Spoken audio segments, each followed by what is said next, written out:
So to start off, will you please tell us about yourself? Yeah, absolutely. So my full name is Kelly Margaret Milne Henry, and I go by Kel, I go by Kelly. I've recently, kind of as you said, been trying out the they, them pronouns.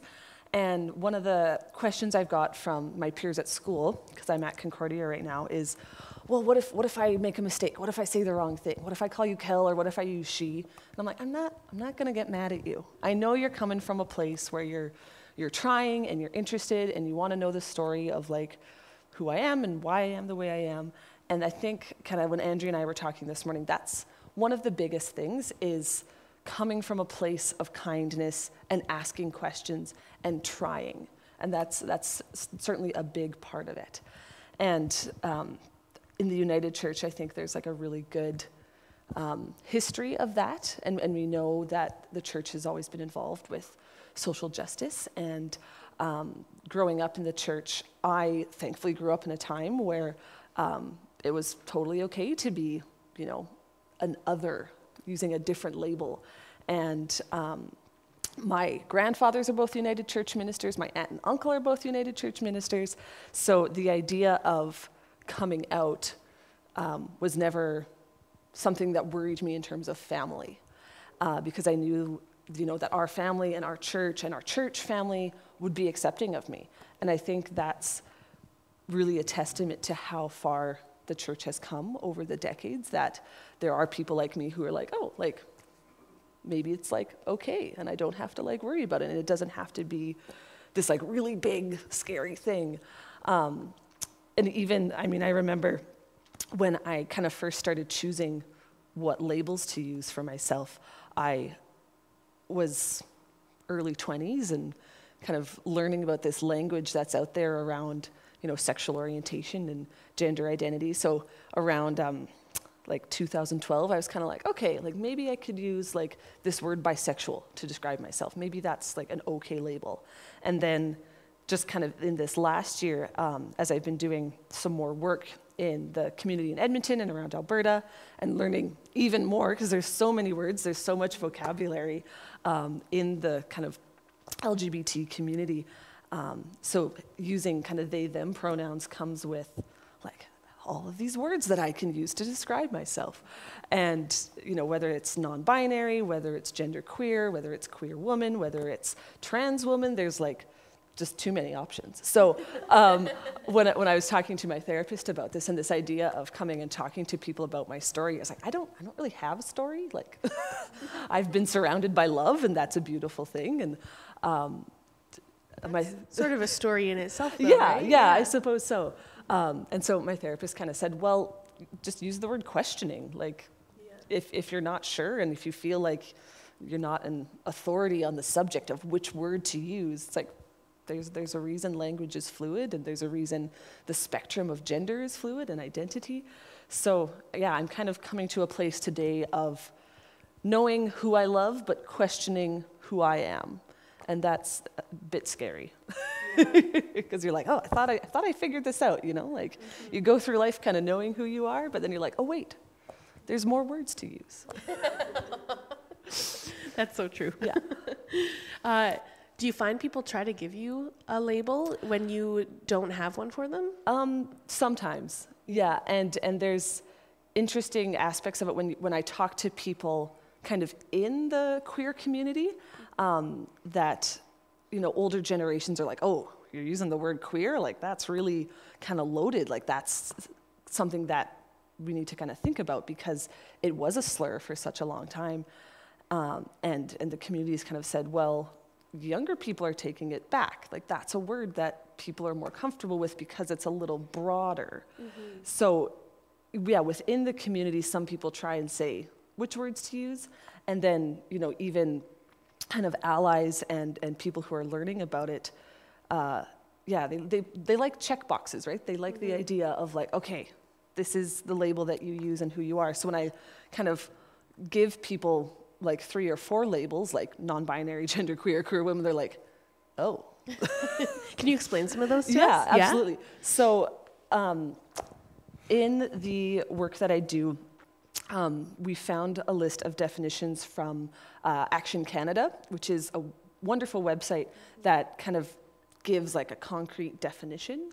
And the way that, I define it for myself, and then the way that other people might define it, there might be discrepancies. So when I think of the words non-binary, that to me means that, like if we think about kind of male on one side and female on the other, that non-binary could be completely outside that. Like if we think of like a line and then like some dots like way off the line. And so one thing that Action Canada does on their website is they show galaxies. Oh, cool. So as a different way of thinking, like rather than two check boxes or a spectrum, it's like, well, let's look at like these ideas. So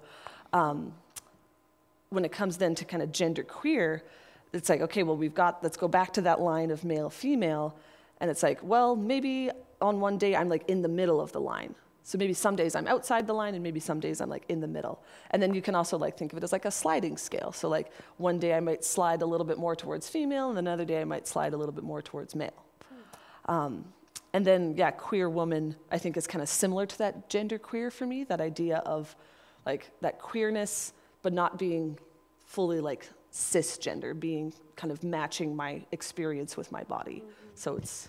And cisgender is meaning that you identify with the gender you were born with. Yeah, exactly. Yeah. So when the doctor said, oh, it's a girl, and you're like, yep, that checks out, that's that cisgender, that kind of matching of the physical body and the psychological and spiritual. Mm-hmm. Yeah. I like the concept I like two concepts. that it's a galaxy, like you say. Like yeah. I've thought of the concept of it being a spectrum, but I've never thought of it as being outside more than a spectrum. Yeah. That's really cool. And when I work with youth, I think part of it that is so appealing is that idea of infinite possibility. Yeah. And when you're on a line, there's still a little bit of limitation there. But when we think about like creation, there's a lot out there. So different things speak to different people. Absolutely. Yeah. I also like the concept of it changing from day to day. And yeah, can you even say more on that? Yeah, absolutely. One of the kind of mentors that I have talked a little bit about what we call like the genderbread person. So if you can picture a gingerbread person in your mind, what you dress the gingerbread person in, that's their expression. And that's what they kind of project to the outside world to be read in a certain way, to be perceived in a certain way. So if I, show up to a meeting in like a suit and tie, that might mean that I'm feeling like a little bit more masculine that day. But if I, am going out on the town and I want to wear a dress, like that expression is associated with femininity. And kind of blurring those lines sometimes, like, well, what if I wear like, a suit and a skirt? Like if I'm wearing a tie and a skirt, it's like, okay, we've got that kind of fusion. So what you're dressing the gingerbread person as, that's like their expression, that's the outward appearance. But then when we think about, okay, well, what's in our brain? And if I kind of wake up one day and feeling like, like I'm all about this body that I have and this skin suit that I'm walking around in, this in God's image kind of thing, maybe in my brain that day, it's like, okay, I want to feel more feminine that day because that's kind of the way I was made. That's my genetics. And then we go to kind of the bits, the parts, so that assigned sex. So if I'm filling out paperwork and it's legal and I have to talk to the government, like, okay, well, I'm going to check off that F box because that's what I have to do. But I was filling out paperwork for like a fitness club the other day and realized I'm like, this piece of paper isn't really that binding like between me and this fitness club. So I'm just not even going to fill out the gender box. Like it's just not worthwhile to me. I probably could have drawn my own box or like maybe a star or like a heart or something just to give it back to them with a little bit of a that's what I think of your boxes. But yeah, so this idea of what we express to the world, but then also what we think about ourselves, kind of what our doctors need to know about us, all of these different things just to make up gender. Right. And then let's then combine that with being married, all right, and having a relationship with someone else, and that attraction to another being, and that's kind of where it might get like a little bit messy. Yeah. I might be going off the script a bit. That's fine. Okay. So do you find that you sometimes have problems explaining your marriage to people because it appears a certain way? Yeah. One of the words I use is invisible minority. So if, my husband and I go to an event where people maybe don't know us, yeah, you're right, we come off as this, heterosexual married couple, very traditional, male-female. But depending on the event and depending on the people there, I have to kind of make a choice. Like, is this a situation where I'm comfortable kind of outing myself? Is this a situation where I have kind of allies in the room? And it's interesting, I met someone from Scotland a couple years ago, and they were like, so like, how do you be in a marriage and still be bisexual? And I'm like, well, at the end of the day, I made a commitment to this guy and to God, and like that doesn't change. And the story that I like to tell people is my husband and I met when we were teenagers, and he told me I was bisexual. I didn't know at the time.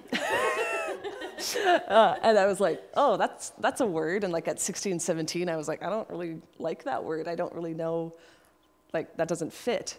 And so then obviously like I grew up and was like, oh yeah, he was right. Yeah, don't tell him I said that, but he was right.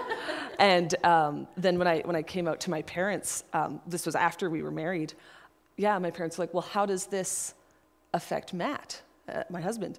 And I'm like, well, he figured it out a long time ago. Yeah. So like, he's not worried about it. He's been able to accept me even before I was able to accept myself. Mm-hmm. So, and it kind of becomes a bit of a running joke in our household that, he's a tradesman, so he goes up north, and we were talking a little bit about kind of the gender politics of the trades in Fort McMurray, and I guess some of the guys on his crew had some really jealous girlfriends and wives, and Matt said to his coworkers, yeah, my wife would just want me to like check them out and report back. Like, like it's a very different dynamic between the two of us. But yeah, when I talk to people about it, I kind of have to walk that line of, is this someone that I can joke around with? Is this somebody that I can kind of talk to? And also, am I willing today to kind of do the work of being out? And it is a constant, like, when you meet someone new, you're like, okay, so hi, I'm Kel, I'm a teacher, and I'm bisexual. Like, it's not something you introduce yourself with. Right. So, like, trying to, like, find kind of subtle ways to, like, suss out, is this person an ally? And that can be, like, yeah, emotional work. So I don't always choose to kind of interrupt that narrative, but if Matt and I are somewhere and it's like, oh, okay, yeah, like, we're a married couple, but there's a little more nuance to that. Yeah. So I think, in a way, by coming out as a married person, you're helping people understand that it's a part of your identity and who you are, not just when some people think it's like you're choosing who to date. Yes, I guess in a way, you're not dating anymore. You don't need that. Yeah. So it's kind of just a show that I still want certain people to know this because this is who I am. Absolutely. Yeah. That's cool. Yeah. I dropped my papers. That's okay. Okay. All right. Yeah. So, can you tell us more about, just a second. I think we've talked about me enough. Yeah, okay. Okay, yeah, tell us about what you do more. Yes. Yeah, so especially I'm your job. Training to become a full-time teacher, but I'm working part-time at a place called Compass Center for Sexual Wellness. And I go to elementary schools and junior high schools and senior high schools, and I teach sex ed, basically. And Compass comes to the classroom with an approach of being inclusive, being affirming, and wanting kids to ask questions. because that's how we learn. And when you have people who are knowledgeable, not just Google, you have that opportunity to learn and to ask questions. And the favorite part of the presentations are the last 15 minutes of anonymous questions, because kids want to learn, kids want to know, and the vocabulary around bodies and around relationships, it's out there. Kids know these words. It's just a matter of giving them good definitions. So part of what I'm doing is with students, but I'm also this week talking to teachers, which is really interesting as someone who is like still a baby teacher, going and talking to veteran teachers about like, okay, this is what you need to do in your classroom. And Edmonton Public is really good. They have these stickers that teachers can put on their doors to say like, this is a safe space, and it has a rainbow on it. And that's something that I have in my music studio as well. And even having like the sidewalk that Bashaw United does, that rainbow kind of leading to the door, and around the building having rainbows. It's just such a visual clue to people that, hey, this is maybe a place where I can find someone to talk to. That this is a place where I can be myself, or I can figure out who I am. And one of the things we talk about with teachers and with adults is saying, okay, you've got the rainbow sticker, you've got the rainbow sidewalk, but like, what actions can you like take and like follow up with that? So language, I think, is like a really big thing. And in my grade 2 classroom this past fall, I went by Mix Henry. So instead of being called Mrs. Henry, MX, Mix Henry. And the students totally rolled with it, didn't bat an eye. But the teachers in the staff room, they wanted to ask questions, and they wanted to learn more, and they wanted to know what's all that about. And usually what it ended up being was like a one-on-one conversation, because, you know, if you're in front of like 30 kids and trying to wrangle them all and trying to like get their books out and everything, okay, that's not maybe the best time. But if you have like a moment in the hallway at recess where you're like, oh, like, I haven't had a chance to talk to you yet, but can you like tell me a little bit more about this MX thing, this mix thing? And just being willing to ask those questions showed me which people in the building were safe people. So one of the things that I found that I quite like are little like name tags, and it has like, my name is Kel, my pronouns are. So it's got those 2 lines on the name tag. So if I have like guests coming into my classroom and my students need name tags, maybe it's a substitute teacher, maybe it's a field trip presenter, they can have those, and it's not only affirming for the students to kind of write their own names and write their own pronouns, but it's also a clue to the presenter that this is a safe space, and this is a place where we, you know, don't tolerate discrimination. And it's also showing the presenter that if they are a minority of any kind, that they are welcome here and that they are safe here. So a lot of the actions that we take, you know, they're good for us, they're good for our students, and they're good for the community. There's that kind of knitted together effect, that holistic thing where we really need to realize, okay, what am I doing, and who does that impact? Because they're not hypothetical people. They're real people in the room. And especially with students, if they're 8 years old, they might not know everything about themselves yet. Yeah. But if they can think back, oh, like when I was in grade 2, like I remember we did this thing and we talked about love is love, and we had this discussion. And oh, maybe, you know, as a 13-year-old, I can now start to figure out and think back and have that safe person in the school. Mm-hmm. And that to me is a lot of what being out as an adult is, and being an ally as an adult is kind of thinking about this kind of next generation and the words we're using with them, but then also thinking about, oh, I'm doing this action kind of maybe as like started by and prompted by children, but it's actually benefiting so many more people in the community. And maybe somebody who is closeted and middle-aged now realizes, oh, there is a place for me and there is a safer space. Mm-hmm. Yeah. That's awesome. So there's, with your words and visually, you can sort of show that you're a safe person, you're an ally. Mm-hmm. Are there other, like if I were to go, say, into a classroom, but the topic of the day was unrelated, I guess. Yeah, Yeah. Is there a way that I could go in and still show that I'm a safe person? Yeah, absolutely. And so things like saying, all right, good morning, class, good morning, everyone, rather than that boys and girls, ladies and gentlemen. And also saying, if you're telling a story about yourself, whether or not you're using the word, partner or spouse or husband or wife or kind of those words, and even interchanging between them, just to kind of show kids like there's a lot of vocabulary out there. I also think books are really excellent. Like you can find books about science that are still representing minorities, and you can find books about math that are still inclusive. So yeah, not only having, like your words and your showing, but also that role modeling piece, so that if you hear people in the community or in the classroom or wherever you are talking, and maybe they're using a word that you're like, oh, that's a bit of a problematic word. It's really important to call them into conversation rather than calling them out on using a wrong word.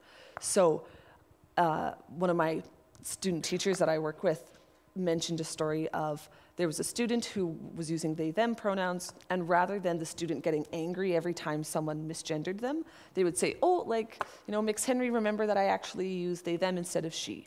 So just like a really kind of casual one-time correction and keeping it low key. So if someone does kind of use a word, or you hear a student or you hear a kid say something, just stopping if the moment allows, if it is like a small group or one-on-one, and saying like, hey, do you know what that word means? Like, do you know why you're saying that's so gay? Do you know what that means? And opening up that conversation rather than saying, don't say that. Right, because that just shuts it down. That stops the conversation from happening.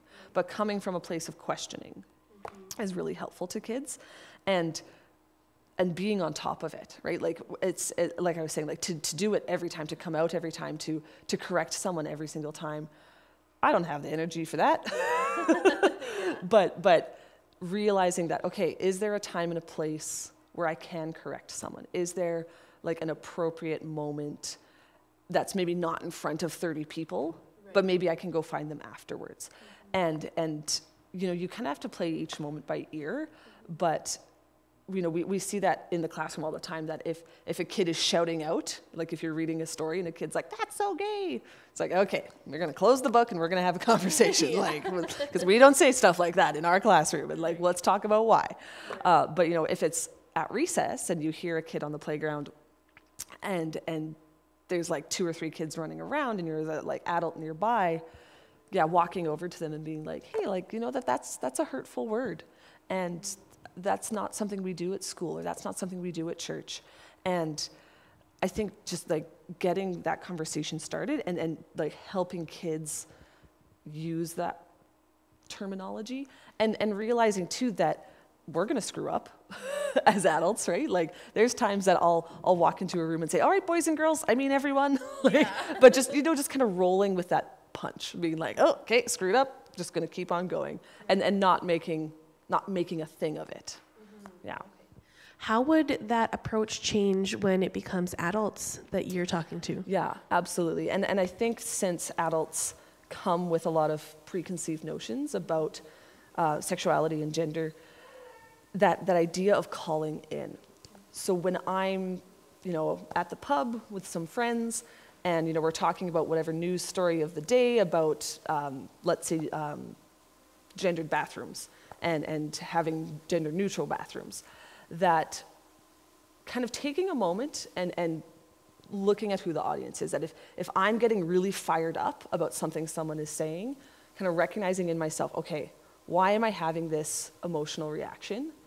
Is this something that I need to have right now? I don't want to carry this anger with me, but just maybe asking my friend who's maybe spouting an opinion this isn't necessary, this isn't important, and being like, okay, why do you think that? And have you talked to someone who it is important to? And realizing that there's more than 2 sides to a story, right? There's your opinion, there's the media opinion, there's the kids who it's affecting, there's the adults who it's affecting. So when I'm talking to adults, I really have to kind of just take that moment of like, all right, I'm okay. Maybe I'm a little upset. Maybe I'm a little frustrated with this person, but I still need to be kind. I still need to call them into this conversation and recognize that they're saying what they're saying for a reason. And as hard as it might be, as much as I might disagree with someone, realizing that, you know what, I'm not going to change any minds by saying, oh, we don't say that anymore, or I don't want to talk to you about this, and shutting them down. And it's definitely kind of like I was saying, depends on your audience and your venue and where you are and what you're doing. Like if you're out for a walk and it's like 2 people, it's probably really easy to have that conversation.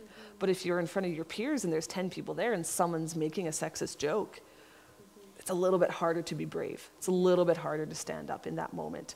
And I think that's where all of our technological tools of communication are really wonderful, because you can go and text that person afterward and say, I want to talk to you a little more about this. And this thing you said is really sticking with me. And it is an act of bravery to be that emotionally vulnerable, whether you're an ally, whether you're straight, whether you're trans. It's that kind of putting yourself out there and be like, am I opening up a can of worms? Probably, probably. Yeah. Okay, checking in on the time here. Yeah. I think we're still okay. Yeah. Okay.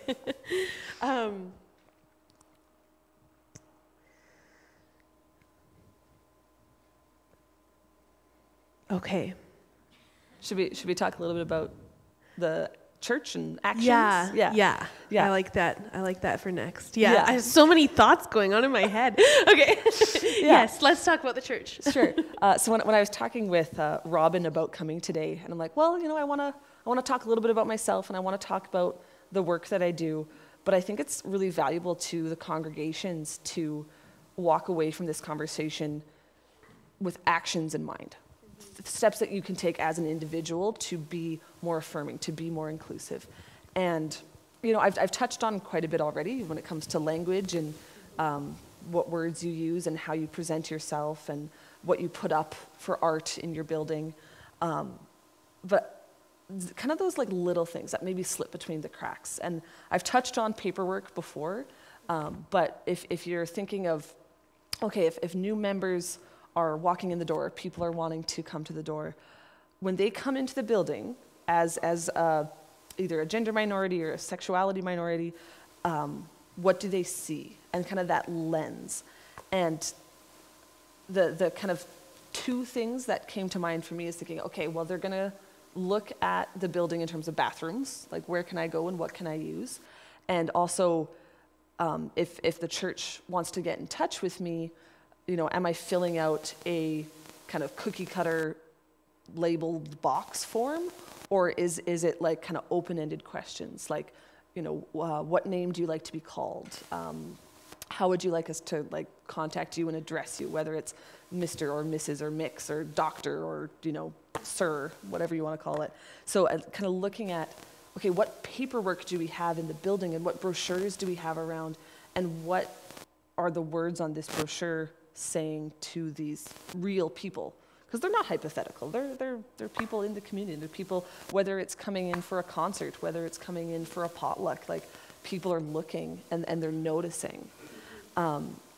So, you know, we've got like the physical structure of the building, we've got the paperwork kind of part of it, but I really think the biggest actions that people can take is asking questions differently. So when you're introducing yourself to someone, kind of taking that risk and being like, hi, I'm Kel, I use they, them, what's your name and pronouns? And it's a bit awkward the first few times you do it, and you might stumble over it and you might not be sure. And even with like kindergartners, they're like, what's a pronoun? And you're like, all right, we gotta go back to basics here. So, you know, adults will understand that a little bit better, but even, you know, when I've invited adult students to my music studio, and you know, either we're texting or emailing, and I'll say, you know, like, what salutation do you want? Like, what pronouns do you want? There's kind of people pause, and they're like, what? What do you mean? What are you asking? Because we're not used to that yet. Yeah. Because, you know, we have come from such a long history in the Western world of this dichotomy that to challenge that narrative is going to take practice, right? And you're going to make mistakes, and you're going to forget to ask about someone's pronouns, and you're going to, be like, okay, next time I'm going to do it. Next time I'm going to be brave, and I'm going to ask, and I'm going to say, my pronouns are such and such. So kind of that initial point of contact with a person, with someone new, and when you're then getting to know them a little bit better, asking questions like, rather than, oh, do you have a boyfriend? Do you have a girlfriend? Saying like, oh, are you seeing anyone? Are you interested in dating? It's just kind of those more neutral questions that are a little bit more open-ended. And I think, too, a question that I really like when I meet people is I say, what brings you joy? Rather than saying, what do you do for a living? What brings you joy? Because that's going to let people open up and talk. And they're going to be like, oh, this person actually cares. And they're interested in what's going on in my life. So just thinking about kind of asking questions a little bit differently. I think that's a really big one.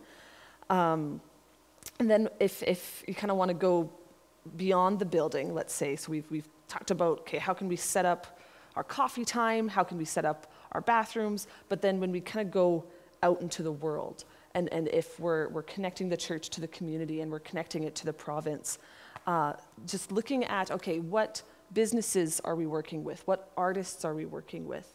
And are they, affirming as well?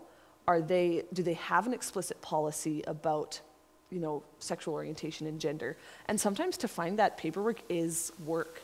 So as I'm applying to different school districts in British Columbia and Alberta, I'm going onto those websites and I'm looking, what's your anti-bullying policy? What's your, harassment situation? How do you support staff? How do you support students? Do you have, a gay straight alliance in your school? And so kind of doing the homework on those businesses, on those partners, to then be like, okay, this is someone we have shared values. We have a shared alignment. And that's one thing working for Compass, we are an Edmonton Public approved educator. So I can go to any public school in Edmonton and talk about sex ed, but I'm not approved in the Catholic system because it's just such a different ball of wax that to have someone come in and talk about that, the values aren't the same. So, whether you're, in Bashaw, whether you're in Red Deer, there's businesses out there and there's kind of databases that you can find of, okay, these are companies who sponsored Pride. These are companies who had a float in a parade, and looking at their past behavior and how they are supporting the community. And I think too, especially when it comes to art, right? There's a lot out there, and whether it's politically motivated art, whether it's just enjoyable, whether it's abstract, whether it's realistic, looking at, okay, what is if we're going to hang a painting somewhere, what is this saying to people from different lenses, from different backgrounds, and if you're going to host a concert, realizing that maybe this person is really struggling financially, and maybe they have faced a lot of discrimination. So what can we do to empower their art? And how can we get them to have a concert, get them to have an art gallery viewing, something along those lines. And then if you want to learn more, of course, yes, there's lots of information online, but there's certifications you can take. There's training you can do. And that's always a really good thing, not only as administrators of a building, but also as members, right? It's good not just for kind of the top-down trickle effect, but to think too about okay, I'm a informed, educated, active citizen, and if it's a $50 online, 4 weeks kind of course, is that something that I have the energy and the financial ability to do? And the resources are out there. It's just a matter of taking the time yourself, right? And looking for them, because I don't have all the answers. I don't have all the websites. I can show you a few, but at the end of the day, it's the work that you put in as an individual and the growth that you can go through to learn and what words to use and when to use them and how to talk to people. And it doesn't happen overnight. And when I think about the process of becoming an affirming church through the United Church, there's a lot of pieces to it, beyond just having like a label that you kind of slap up, a sticker that you put on your door. There's that, okay, am I willing to talk to someone? If someone walks through these doors and says, I need help, how can I help them? I'm not an expert in everything, but who can I connect them to? Who do I know? Yeah. So I'm curious to know if you know, like for example, we're having someone come in to lead grief workshops once a week very soon. Is there such a thing for a workshop that would help educate people around these topics? Absolutely. So one of my coworkers is a professor at the U of A, so he does workshops, Brian Parker. There's the Alberta Society for the Promotion of Sexual Health. They come in and do workshops.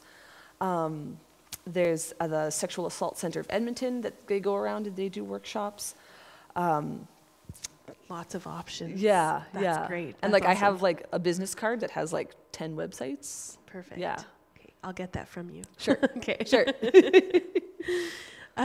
Is there anything else church related, especially?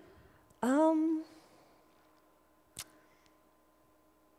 think I'm just really happy that more churches are thinking about this and being affirming and realizing, and I get to brag about the United Church being like one of the early equal marriage proponents. I'm like, you want to come to my church? Like, we're really accepting. and when I encounter people of different faiths, you know, whether it's at the Buddhist temple or whatever, I can always say like, you know, if you're feeling a little bit like your religion or your church building or something like isn't doing what you need it to do, come to the United Church. We love all faiths. We love all orientations. Like, and that's something I think like the church has been a leader on in the last 30, 40 years. And it's, you know, I think it's really important not only for the United Church's reputation to continue this work, but it does show kind of in those localized communities. And I love hearing things in rural Alberta, because I think there's definitely a big stereotype around Albertans and our general approach to sexuality and gender identity. So to have, you know, like a church in rural Alberta being affirming is like, that's what we need. That's the news we need. Yeah. That's awesome. So, last thoughts. I guess maybe that was last thoughts. That was my last thought. Okay, last thoughts.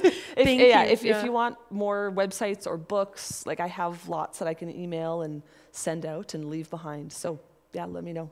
Thank you so much, Kel. Yeah. I'm so glad that you were able to come Yeah, today. thank you. Thank you.